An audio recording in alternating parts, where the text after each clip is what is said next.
How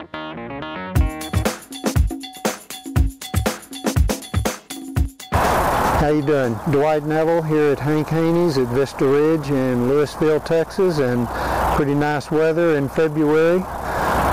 We've got a lot of hitters out on the range. I'm at the back of the range. I just wanted to do a few little shots here for you with the sand wedge. I'm a firm believer that at least 25% of your golf shots on the range should be hit with a sand wedge.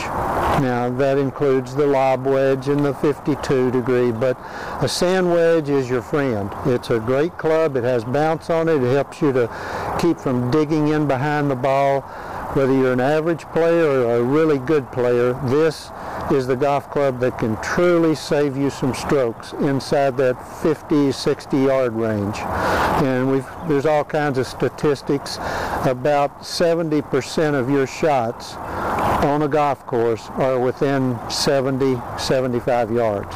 So from here in is the sand wedge really is one of your most important clubs. This and the putter and the driver. If you can hit those three clubs, you can play golf. So sand wedge, I feel is an important club because it's different.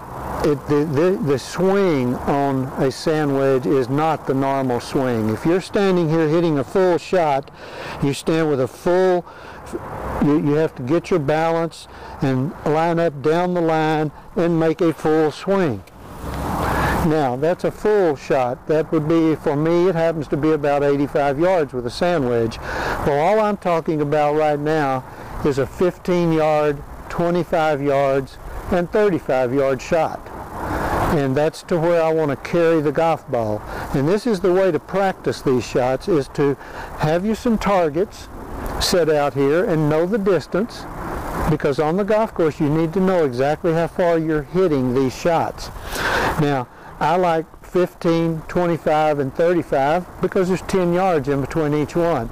And then the next day I go out and practice, I may have it at 20, 30, and 40 yards, and 50 yards. So you vary each time you go out. But when you're hitting a sand wedge, again, it's a unique shot.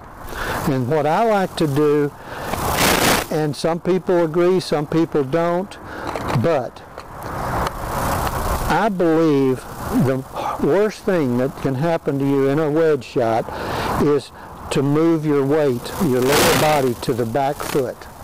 So what I do to avoid that and not have to think about what my weight is doing, I kind of turn my right toe more toward the ball.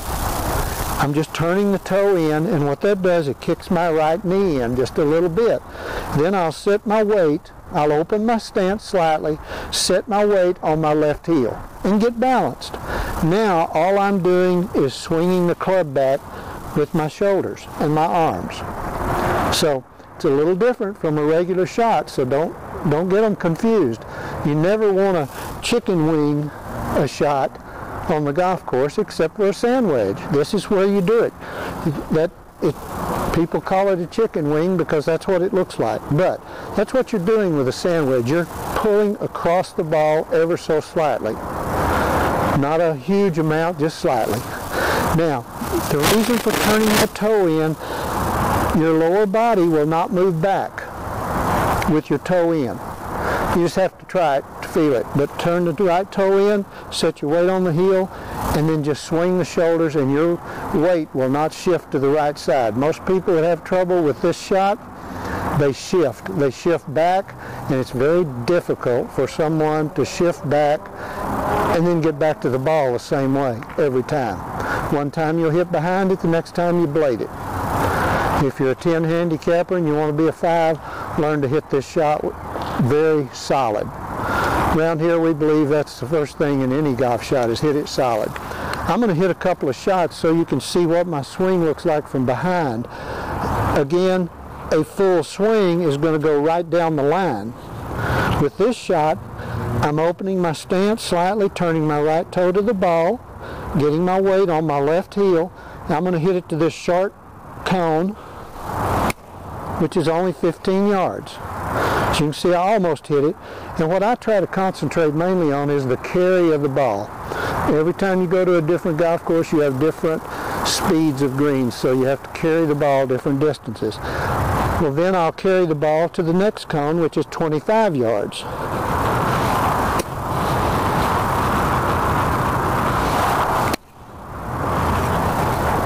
Okay, I carried it a little too far. Maybe I need to get out and practice a bit. But as you can see, I'm hitting the ball really solid, so there's no problem. And then you carry it to the third cone. Now, the main thing here is you're taking the club, because you're set up with the weight on the left heel and you're set up at a little bit of an angle, you actually are taking the club more upright than on a normal swing. Upright and across. It's a simple move, but you need to know how to use this. You also need to know how to square up and hit a lower shot. But for right now, this is the main thing I'd like to see people try, is to open the stance up, take the club slightly outside, and hit the shot. If you'll try this, I guarantee you'll be a better wedge player.